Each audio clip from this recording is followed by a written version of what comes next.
projetado no telão, nossa arte, falando nesse mês, hoje a terceira mensagem da série Filhos na Fé, e utilizamos o mês de agosto, pode baixar um pouquinho, utilizamos o mês, obrigado, de agosto em razão da nossa história como presbiterianos no Brasil. Foi lá no dia 12 de agosto de 1859 que aportou no Brasil, na Baía da Guanabara, o primeiro pastor presbiteriano missionário Ashbel Green Simonton. E então, 12 de agosto de 59, então já se foram 164 anos. E destes 164 anos, nós, presbiterianos independentes, influenciados diretamente por aquele trabalho missionário, também neste ano completamos 120 anos de história da nossa igreja. Não apenas no mês de agosto devemos voltar os nossos olhos e atenção sobre a importância do discipulado. Tudo que falou a nossa irmã Rosana há pouco, de fato, é a mensagem central do Evangelho. A importância da gente, depois de encontrado por Cristo Jesus, nos tornando uma nova criatura, a importância de, enquanto existimos no mundo, porque a gente pensa que o ID, né, e eu sempre gosto de dizer na Faculdade de Teologia, né, Everton, o imperativo não está no primeiro verbo, id, né, está sim no segundo verbo, né, batizai. Então ali a palavra grega mais indica, enquanto vocês estiverem indo aonde? Aonde vocês vão em todo lugar ou todo tempo.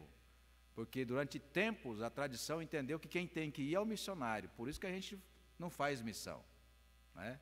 Por isso a gente tem dificuldade de compreender o discipulado como filhos na fé, né? Então a gente gera filhos na fé onde quer que a gente esteja, né? Agora, para fazê-lo, precisamos de fato, primeiro, é o tema que a gente vai refletir aqui com vocês nesta noite. Então, abra o seu coração e entendimento para aquilo que nós queremos compartilhar.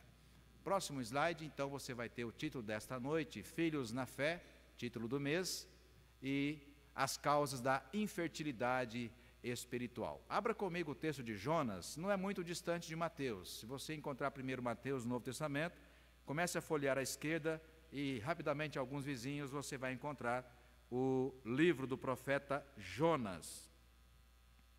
Profeta Jonas, no capítulo 4, a leitura do verso de número 6, seguindo até o 11.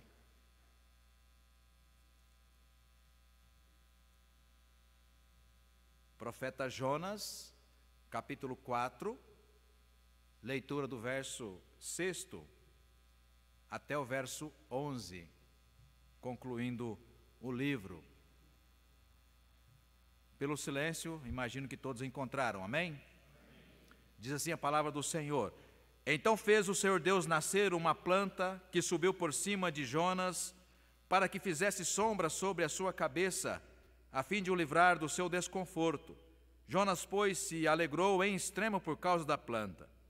Mas Deus, no dia seguinte, ao subir da alva, enviou um verme, o qual feriu a planta e esta secou.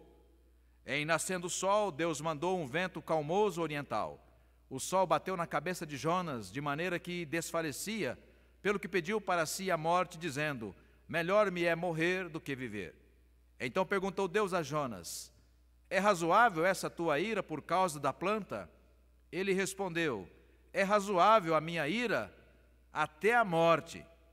Tornou o Senhor: tens compaixão da planta que não te custou nada ou trabalho algum, a qual não fizeste crescer, que numa noite nasceu e numa noite pereceu? E não hei eu de ter compaixão da grande cidade de Nínive, em que há mais de 120.000 pessoas que não sabem discernir entre a mão direita e a mão esquerda, e também muitos animais? O texto termina com uma grande interrogação que, como a palavra de Deus não tem data de validade, igreja, poderíamos dizer, esta ainda é uma questão aberta à igreja para ser refletida, desafiada e também, claro, um exame de consciência, compreender a importância do discipulado. Já reparou que muitas vezes nós temos dó, como se diz no popular, Guilherme, de tantas coisas que não deveria ser o centro da nossa dó, da nossa piedade, e deixamos de ter dó e piedade, ou mesmo compaixão por pessoas, seres humanos, nossos semelhantes. E o que é interessante é que nesse, praticamente um bilhete que narra o ministério de Jonas, pelo menos uma parte dele, é muito didático. Aliás, neste mesmo ano, esse ano mesmo, nós já fizemos uma reflexão aqui no domingo à noite sobre o livro de Jonas, e hoje também, novamente, na parte final do texto, a nossa reflexão. Por isso, para falar desse tema, as causas da infidelidade ou infertilidade espiritual, claro, filhos na fé, nós vamos também fazer uma comparação com os filhos, os nossos filhos, como se diz, né, biológicos, ou os nossos filhos adotivos, mas aqueles que caminham conosco no dia a dia. Quando nós pensamos em infertilidade biológica, por que homem ou por que mulher não pode ter um filho, ou por alguma razão não conseguiu ter um filho? Nós podemos pensar basicamente em três coisas, e claro, não sou médico, não sou cientista da área, mas de forma tão simples conhecemos essas causas.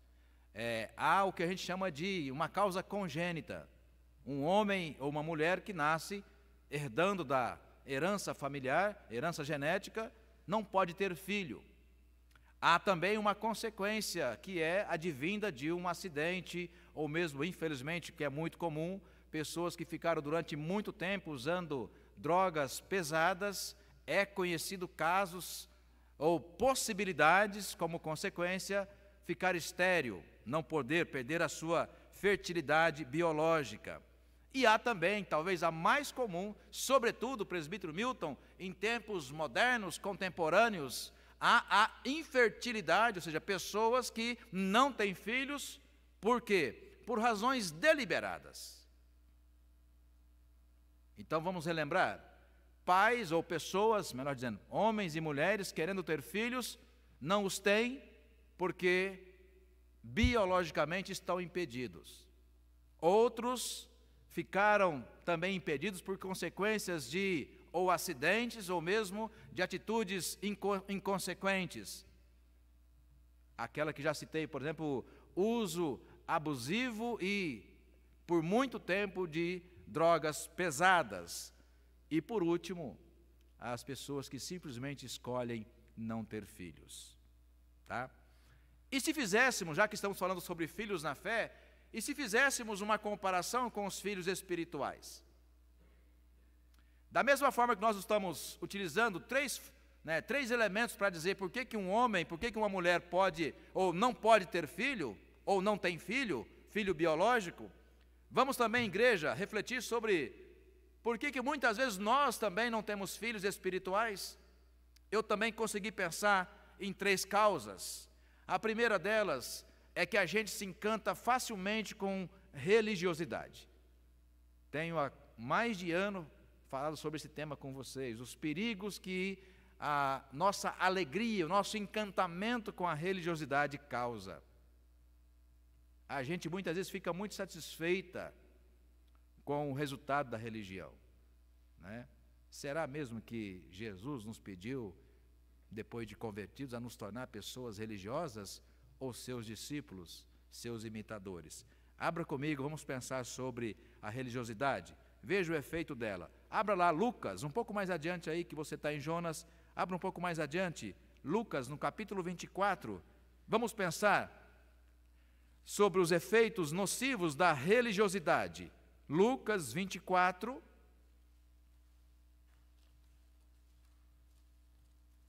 O texto é conhecido e por isso eu vou apenas recitar alguns versículos salteados desse trecho longo de um episódio conhecido de todos vocês. Os discípulos a caminho de Emaús. Lucas 24, você encontrou? Amém? Acompanhe comigo o verso 16 até o verso 21. Os seus olhos, porém, estavam como que impedidos de o reconhecer. Então, só para chamar a sua atenção, esses jovens que estavam em Jerusalém, Leila, depois da crucificação de Jesus, esperaram até domingo, não acreditaram na ressurreição de Jesus. Então vamos imaginar, na segunda-feira vamos embora para nossa casa, vamos cuidar da vida, porque não deu em nada. Até porque você vai ver o versículo comigo aqui daqui a pouco, né? Esperávamos que fosse Ele quem iria redimir Israel, e termina assim. A pergunta que nós devemos fazer, igreja, é: o que a religião falou para aqueles jovens, Guilherme? Ou que a mensagem que a igreja hoje prega em cada canto nesse país, que tipo de esperança coloca nas suas ovelhas? A ponto de depois, diante do momento mais importante da tradição judaica, que era o quê? Acerca da vinda do Messias Redentor, não foram capazes de acreditar que havia se cumprido ali, presbítero Milton, a profecia judaica. Porque os seus olhos estavam impedidos de reconhecer a Jesus. É o que você leu comigo no verso 16. Agora 17. Então lhes perguntou Jesus: que é isso que vos preocupa e de que que é isso que vos preocupa e de que ides tratando à medida que caminhais? E eles pararam entristecidos. Um, porém, chamado Cleopas, respondeu dizendo: és o único, porventura, que tendo estado em Jerusalém, ignoras as ocorrências desses últimos dias? Ele lhes perguntou: quais? E explicaram. Veja a religiosidade que cega, porque não foi capaz de dizer que aquele era sim Jesus. O que aconteceu a Jesus, o Nazareno, que era varão profeta, poderoso em obras e palavras diante de Deus e de todo o povo, e como os principais sacerdotes e as nossas autoridades o entregaram para ser condenado à morte e o crucificaram. Ora, aí o verso 21, esperávamos que fosse ele quem havia de redimir Israel, mas depois de tudo isto, já é este o terceiro dia desde que tais coisas sucederam. É verdade também que algumas mulheres das que conosco estavam nos surpreenderam, tendo ido de madrugada ao túmulo e não achando o corpo de Jesus, voltaram dizendo terem tido uma visão de anjos, os quais afirmaram que ele vive até aí. Percebe? Muitas vezes, irmãos e irmãs, nós não conseguimos gerar um filho na fé porque nós nos encantamos com religião. Nós nos encantamos com doutrinas muitas vezes humanas, institucionais, que historicamente têm nos cegado para o novo de Deus. Por isso nós começamos a experimentar uma vida, ainda que espiritual, mas de infertilidade. Somos incapazes de gerar um filho na fé, porque gastamos muito tempo com religiosidade. E como é possível, pastor, então ter a grata bênção divina de gerar um filho na fé, portanto romper com a infertilidade espiritual, de nunca ter tido um filho espiritual? Com eles acontece. Continue comigo agora no verso 32, na sequência. Verso 29. Mas eles, os dois jovens, constrangeram a Jesus, dizendo: fica conosco, porque é tarde e o dia já declina. Então entrou para ficar com eles. E aconteceu que, quando estavam à mesa, tomando ele o pão, abençoou e, tendo partido, lhes deu. Então se lhes abriram os olhos. Veja, lá no 16 começa dizendo que eles estavam com os olhos pesados, a ponto de não conhecerem a Jesus. No 31, Jesus entra, senta à mesa com eles, parte-lhes o pão, e agora o verso 31, então se lhes abriram os olhos e o reconheceram, mas ele desapareceu na presença deles. 32, e disseram um ao outro: porventura não nos ardia o coração quando ele pelo caminho nos falava, quando nos expunha as Escrituras?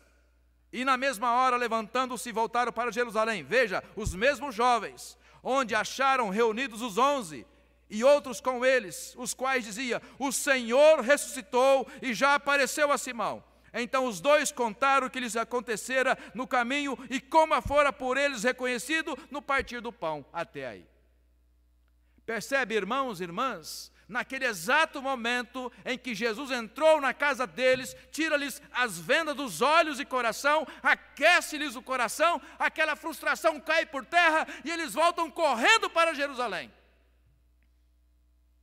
Mudança de atitude, mudança de visão de mundo, e por isso, irmãos e irmãs, cai por terra uma infertilidade espiritual. Como que nascendo de novo no coração, aquela chama ou aquele primeiro amor do dia que Deus transformou a sua vida, aquele mesmo dia que você tinha uma vontade no coração de sair evangelizando o mundo inteiro. Ou você não teve isso? Você já teve, né, Everton? Eu sei disso. Todos nós. E muitas vezes a religião vai nos amoldando. Não, para, você está nervoso, calma, não é assim não. Não, vem cá devagar. E a igreja vai nos amoldando, nos amoldando, nos amoldando. A forma dela, a ponto de depois passarmos 10 anos, 20 anos, 30, 40, 50 anos numa igreja, servindo a Deus, e nunca ter gerado um filho na fé. Infertilidade espiritual. Nos ocupamos muito com religião. Mas há também uma segunda causa do porquê a gente não consegue ter um filho espiritual. Gerar um filho na fé. Abra comigo também, de novo em Lucas. Volte um pouco antes, que essa causa é a indiferença. Lucas 10. Lucas, no capítulo 10, o texto, de igual forma, bem conhecido, de fácil compreensão. Lucas, no capítulo 10, leitura do verso 25 até o verso 31. A parábola do samaritano. Lucas 10, 25 até o 31. E eis que certo homem, intérprete da lei, se levantou com o intuito de pôr Jesus à prova e disse-lhe: Mestre, que farei para herdar a vida eterna? Então Jesus lhe perguntou: que está escrito na lei? Como interpretas? A isto ele respondeu: Amarás o Senhor teu Deus de todo o teu coração, de toda a tua alma, de todas as tuas forças e de todo o teu entendimento, e amarás ao teu próximo, ou teu próximo como a ti mesmo. Para um pouquinho aí, observe aqui. Veja, biologicamente, claro, poderá ter um filho alguém que já é maduro, tanto um homem quanto uma mulher. E quando você pensa na filiação espiritual, como gerar um filho na fé, pensa-se que é alguém já maduro na fé.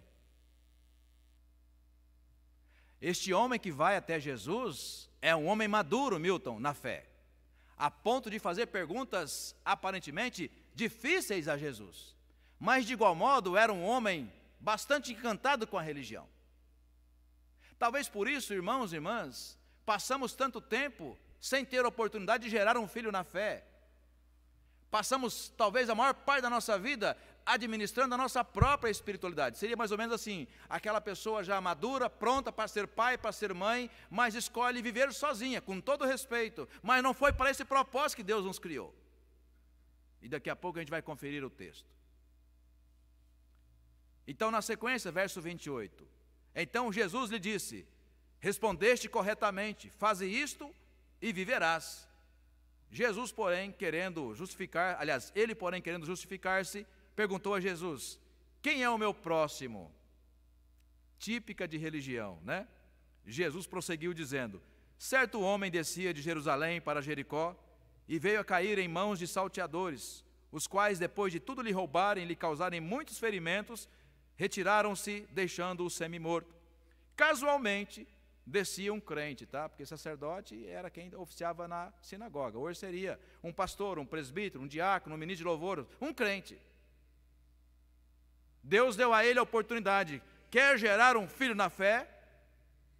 Quer ter um discípulo? Deus deu a ele a oportunidade. Casualmente, verso 31, descia um sacerdote por aquele mesmo caminho e vendo, fez o quê? Passou de largo, ou seja, não é aqui que eu vou iniciar a minha tarefa espiritual. Portanto, irmãos e irmãs, este homem age com indiferença. Era maduro, Leila, já era capaz, pela experiência que tinha na palavra, era capaz de gerar um filho na fé, mas, no entanto, ficava escolhendo. Ora, pois, as ovelhas de Jesus, hino cantado aqui com outras palavras, aqueles que são os eleitos de Deus, Deus os coloca em nosso caminho.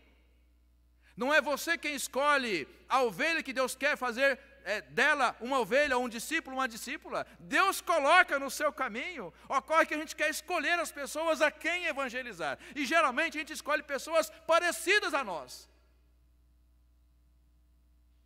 Hoje pela manhã falávamos na relação de pai e filho. Muitas das nossas frustrações da adolescência, da infância, aliás também da juventude, sonhos, Guilherme, que foram frustrados, que não foram realizados, e muitas vezes quando esses homens e mulheres que trazem consigo na sua história pessoal frustrações, sonhos que não foram realizados, projetam tudo isso quando vêm os filhos.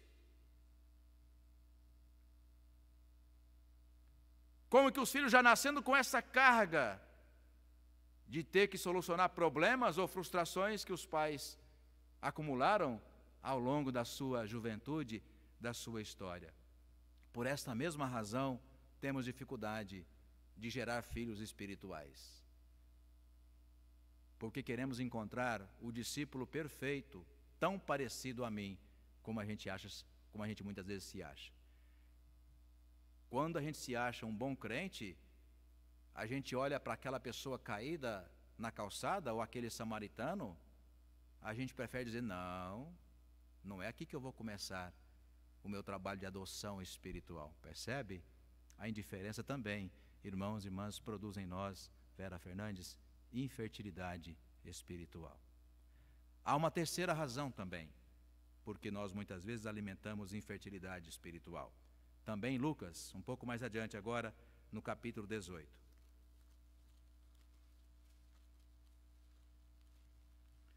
Lucas, no capítulo 18, de novo, um texto bastante conhecido. Vou ler a partir do verso 9. Lucas 18. Lucas 18, do texto conhecido, apenas 3 versículos, 9, 10 e 11. Propôs também esta parábola a alguns que confiavam em si mesmos, alguns crentes, por se considerarem justos ou bons crentes, e desprezavam outros. 2 homens subiram ao templo com o propósito de orar, um fariseu e o outro publicano. O fariseu, posto em pé, orava de si para si mesmo, desta forma: ó Deus, graças te dou, porque não sou como os demais homens, roubadores, injustos, adúlteros, nem ainda como este pecador. Irmãos e irmãs, uma terceira e última causa que estou destacando para a infertilidade espiritual é que nós queremos pensar o quê? Sempre na meritocracia. Ou seja, esta pessoa não merece, não tem condições para vir a ser meu discípulo, não tem padrão, está fora da média. E por que é uma meritocracia fajuta? Porque quando Cristo fez de você discípulo dele, você estava nas mesmas condições. Como assim, pastor? Sim, Maurício. Paulo diz em Romanos 3 que todos nós estávamos destituídos da glória de Deus. Hoje, quando você olha para a sua vida transformada, lavada pelo sangue de Jesus, você dá glória a Deus e tem que dar mesmo. Mas por que, quando você encontra alguém que pode ser seu discípulo, seu filho espiritual, que não está na condição que está, você não tem o mesmo olhar que Jesus teve para você o dia que, na mesma condição, ele te tirou daquele lugar? Percebe? Aquele homem faz esse tipo de exercício, o fariseu. Por isso talvez podemos pensar, dona Vilma, era alguém que não tinha gerado ainda um filho na fé, porque se achava bom demais e colocava regras demais para iniciar o seu trabalho de gerar um filho espiritual. Abra comigo um texto para você pensar sobre a importância de filhos no propósito de Deus. Lá no primeiro livro da Bíblia, Gênesis, no capítulo 21, aliás, no capítulo 21, capítulo 1, Gênesis, no capítulo 21. De novo, Gênesis no capítulo 1. O 21 não é jogo de bicho não, viu, gente? Isso aí é coisa, não é de Deus, não é de crente, né? Capítulo 1, versos 27 e 28. Olha só, o imperativo, o mandamento de Deus para o primeiro casal. Olha só, verso 27. Criou Deus, pois, o homem à sua imagem, a imagem de Deus o criou, homem e mulher os criou. E Deus os abençoou e lhes disse, aí vem o imperativo, sede fecundos, multiplicai-vos, enchei a terra e sujeitai-a, dominai sobre os peixes do mar, sobre as aves dos céus e sobre todo animal que rasteja pela terra. Pare aí. Então, da mesma forma que Deus nos criou, homem e mulher, para gerar filhos e filhas, formar uma família, a mesma palavra, mais tarde, Cleide, será dita de Jesus, ou por Jesus, sobre agora gerar filhos espirituais. Da mesma forma que foi do propósito de Deus que eu e você gerássemos filhos biológicos, eu pai, eu mãe, você mãe, Jesus também disse a mim, filho na fé, a você, filho na fé, a importância de gerarmos filhos espirituais. E Deus usa também naquela palavra que vamos dizer agora, o mesmo verbo imperativo. Lá foi a ordem, crescei e multiplicai. Multiplicai. Sede fecundos, melhor dizendo, e multiplicai. Agora veja outro imperativo, Mateus 28. Sim, ouvir o pastor Adilson em mensagem dá trabalho. Vai para lá na Bíblia, vem para cá, vai para lá, vem para cá, vai para lá, vem para cá, mas é assim que a gente aprende mesmo da palavra do Senhor. Mateus capítulo 28, no fechamento do livro, do Evangelho de Mateus, capítulo 28, repare, também o verbo imperativo que aparece na ordem do Senhor aos seus apóstolos. Mateus 28, você encontrou? Amém? 19 e 20. Ide, portanto, olha o verbo imperativo aí, fazei discípulos de todas as nações, batizando-os em nome do Pai, do Filho e do Espírito Santo. Verso 20, ensinando-os a guardar todas as coisas que vos tenho ordenado, e eis que estou convosco todos os dias, até a consumação do século. Também é mandado do Senhor. Por isso, nós muitas vezes temos experimentado essa infertilidade espiritual por várias razões. Mas quero dizer para você, não é um propósito de Deus para o seu povo. Por isso ele disse, eu estarei com você todos os dias. Todos os dias. E ide não é apenas para missionário, é para todos nós que somos discípulos e discípulas do Senhor. Onde quer que você estiver, o Senhor Jesus está ali com você, amém? Portanto, Ele te dá também ali onde você está, conversando com quem você estiver conversando, mesmo com estranhos, como foi aquele samaritano caído pela calçada, e aquele com o peito inflado achando que era o cara, mas era infértil, ainda não tinha gerado um filho espiritual. Por quê? Ele queria gerar um filho, mas a partir de si mesmo. Aí vem naquela relação, lembra que há pouco disse? Muitas pessoas frustradas na sua história pessoal, quando geram filhos, projetam sobre eles as suas expectativas, já que foram frustradas no passado. Quero dizer para você que quando você tem um filho biológico, sim, você foi o pai, a mãe biológico, mas você só o foi, Salmo 127. Por quê? Porque Deus te permitiu ser pai, Deus te permitiu ser mãe, amém? Porque lá diz que filhos são herança de Deus. E da mesma forma, gerar um filho espiritual, se você assim o fez, ele não é sua ovelha, ele não é seu filho espiritual, ele é de Jesus, amém? Por isso, é o texto que prepara o nosso coração para terminar e compreender Jonas, porque Jonas teve aquele tipo de reação. Vamos para lá, para a gente terminar? Volte um pouco mais, se você está em Mateus, você vai encontrar de novo Jonas no capítulo 4, e vamos então terminar a nossa meditação, separando alguns momentos que me chamam a atenção e que com vocês quero compartilhar. Jonas, no capítulo 4, voltemos aí para o verso 6, para um primeiro momento, que eu vou chamar de bênção deve ser compartilhada, igreja, e não privatizada. Bênção deve ser compartilhada e não privatizada. Porque a ideia de ser privativo é aquilo que só você tem acesso, ou numa linguagem ainda um pouco mais dura, é quando você, não apenas você tem acesso, mas fica feliz também quando outros não têm acesso.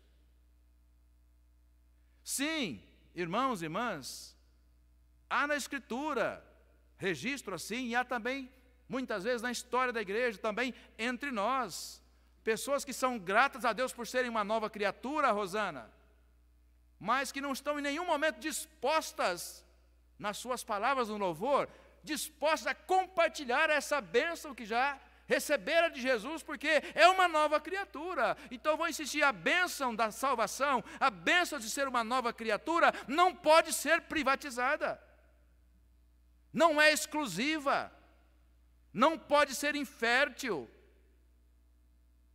E Jonas tinha, presbítero Milton, esta visão acerca da graça de Deus que o havia encontrado.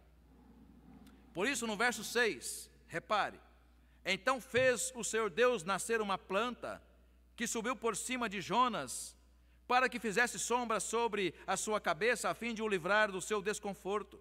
Jonas, pois, se alegrou em extremo por causa da planta. O que nos chama aqui a atenção é que o cuidado de Deus para com Jonas, costumamos dizer, um mimo, Paulo, de Deus para com Jonas, que era seu filho, que era seu servo, que era uma nova criatura. Então, na literatura do texto diz que Deus levanta uma grande árvore, faz sombra para abençoar Jonas, dá conforto a ele, provisão, cuidado do Senhor. Sabe aquele crente que pensa que o mundo gira em torno do seu próprio umbigo? E muitas vezes, igreja, presbítera Lília, que é ministra de louvor, muitas vezes canções que dizem exatamente isso. O meu Deus, as bênçãos de Deus para mim. Há uma canção que virou hino, mas que tem uma mensagem às vezes truncada acerca do tema que inclusive estamos falando aqui, né? Tudo que Jesus conquistou na cruz é direito meu, é meu direito. Ou muitas vezes pensando como direito da igreja, é o nosso direito. E a igreja muitas vezes toma posse disso, presbítero Denilson, como se, olha, essa bênção é para nós, é minha, é da minha igreja, é da minha denominação, é da minha doutrina. Não, isso não é de Deus. Tanto que o texto diz que num dia Deus deu esse mimo para Jonas, porque Deus é soberano e faz aquilo que lhe apraz. E no dia seguinte, Nathalie, Deus mata, porque Deus é soberano, mata aquela árvore e Jonas, assim como nós, começa a reclamar. Por isso, queremos privatizar a bênção de Deus. Arthur, para mim, é meu, eu mereço, eu posso, eu quero. Não privatize a bênção, a maior delas que você recebeu, que é a bênção de ter o seu nome gravado no livro da vida e do qual ninguém pode apagar, amém? Mas lute para que você possa colocar mais pessoas ali. Lute. Tenha aquele santo orgulho de, ao longo da sua vida, você dizer no túmulo, olha no túmulo alguém pode escrever no seu túmulo, mas se você disser no túmulo tem alguma coisa errada, né? No travesseiro, que alegria poder ter gerado um filho na fé. Que alegria. Segundo momento, veja comigo, a infertilidade para pessoas, mas fertilidade para coisas. Deus coloca isso no texto, seu Maurício, e chega a nos passar a mensagem de como pode alguém ter piedade de uma árvore e não ter piedade de pessoas. Esta é a palavra que Deus diz, Josué, a Jonas. Como assim? Você é capaz de ter dó de uma árvore que não te custou nada, que nasceu num dia e morreu no dia seguinte, e você não é capaz de ter dó, misericórdia de 120 mil pessoas? E detalhe, igreja, já reparou que muitas vezes nós, como crentes, queremos usar um padrão de crente para o mundo? Então nós começamos a dizer, mas essa pessoa é tal. Não, não dá. Olha o jeito que ela vive, olha o que ela faz, olha o histórico dela. Então nós aqui queremos dizer para Deus quem é que pode ser evangelizado, quem pode ser um filho espiritual, ou que filho você quer adotar. Aliás, vírgula, não sei se você sabe, talvez Everton e Magda saibam, ou todos vocês, os critérios para fazer adoção. Você sabe que você não pode escolher, né? Você pode no máximo dizer a idade, as condições, mas quando entrar no processo, durante um tempo, antes de mudança de legislação, podia escolher. Quando eu era adolescente, e vocês não vão nem imaginar, até porque faz muito tempo também, eu tive uma professora lá no Mato Grosso do Sul, e ela adotou uma criança, na verdade um garoto de 10 anos, e ele ficou, e eu o conheci, até porque ele ia na mesma escola que eu, e eu o conheci, e quando chegou aos 15 anos, ele começou a dar muito trabalho para sua mãe adotiva. Sabe o que ela fez? Depois de 5 anos, ela devolveu.